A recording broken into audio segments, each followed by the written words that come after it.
To change the cold mat sensor, you'll need cutting pliers and a belt sensor.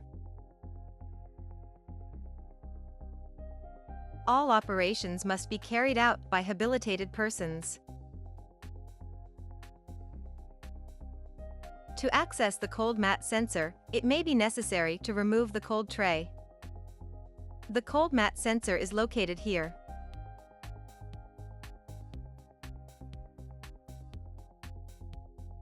Start by removing the clamp ring.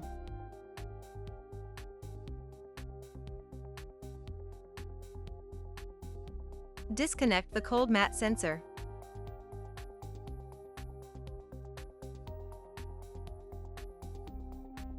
Remove the sensor.